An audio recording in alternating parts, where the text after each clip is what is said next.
everybody, welcome to Cinema Trailer News. My name is Chris, and this will be my spoiler review for Black Panther Wakanda Forever. That's why we're going all spoilers in this video.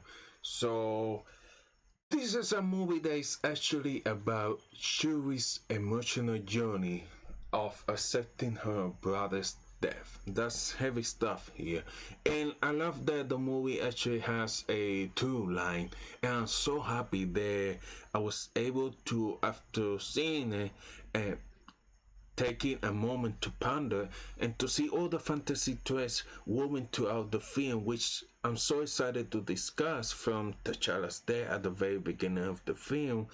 And we're going to discuss this in details.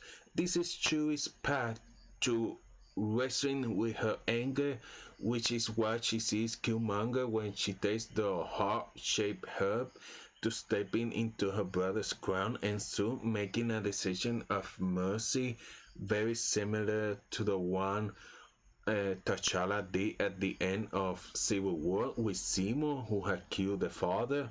That's why Namor actually kills Queen Ramonda, and how tragic for the royal family of Wakanda. It was a bait and switch. Ramonda, who thought she lost everyone during the course of the film, when in fact it's Shuri who loses everything. Very sad, but it's very well made, and I thought it was interesting, to some degree. You like, how is this? They both went to the same situation, one with the father, one with the mother, but I do think that it creates kind of a poetic that you have in these stories like this, and I think it was a very good choice.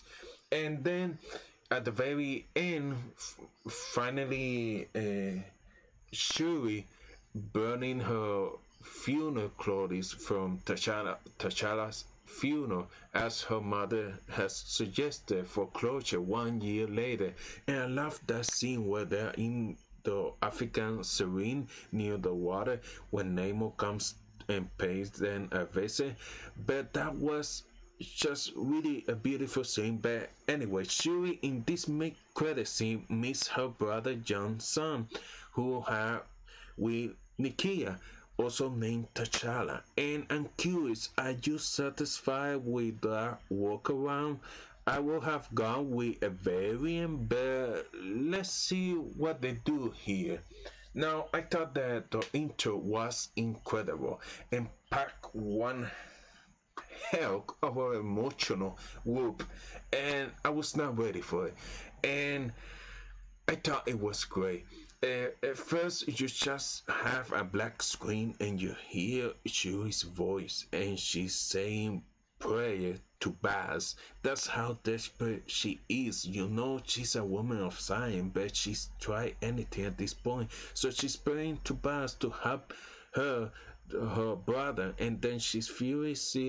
And I thought the energy of the door shifting open is the picture kicks in, and she rushes into the lab and everyone's trying to help her, and I thought that was great stuff. She furiously trying to work to save her brother from a mysterious disease, which I thought it was a good choice because Chadwick Boseman died of cancer in real life, a disease that we also cannot cure still, hopefully someday.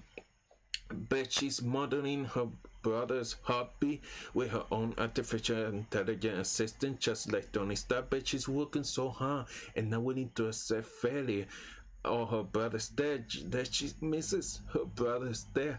And that was so sad. She doesn't get to say goodbye, and that's why we never see that on screen.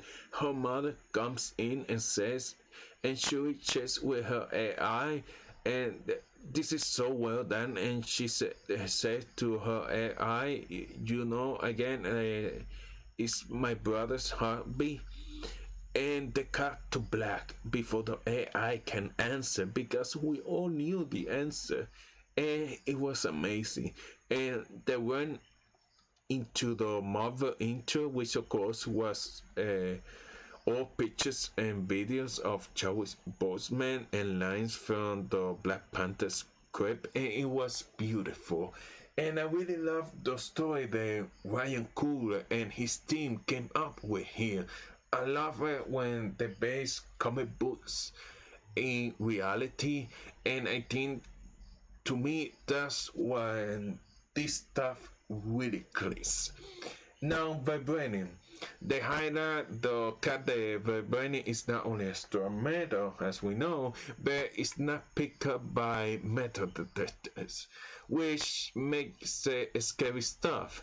And it's converted by all the other countries in the world to the point that France tried to steal some vibranium. That was an incredible moment where the Dora Milaje marched their prisoners into the United Nations meeting, returning the captured soldiers to the French representative.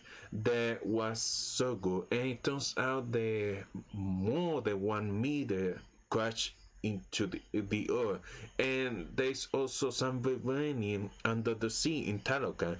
It's a similar plan like the heart-shaped hair, purple for Black Panther and Wakanda, blue for Namor and his people in Talocan, which is why they're all blue and stuff.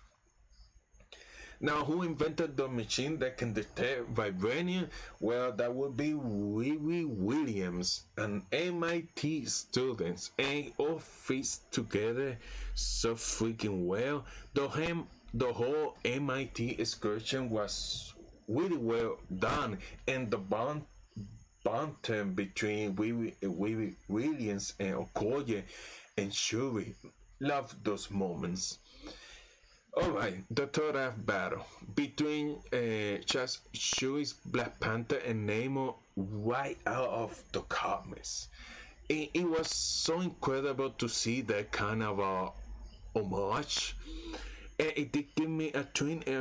I regret that it wasn't T'Challa himself out there, because all the artwork, of course, depicts Namor versus T'Challa, and this was Namor versus Shuri, but it still was a great fight. Two warriors fighting in the front lines.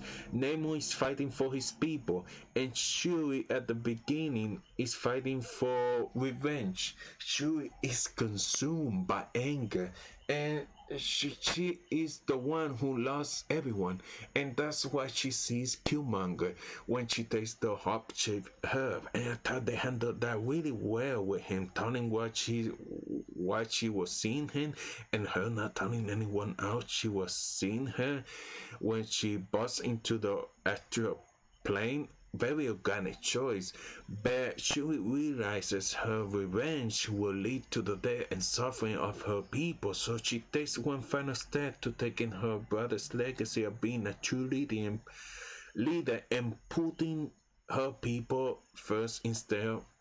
She makes the truce with Namor and Talocan, and brilliantly Namor not only wants to not die, but he feels where the war comes from Wakanda vibranium and the will, Wakanda will have no choice but to align with the only powerful ally that they have left, Talocan.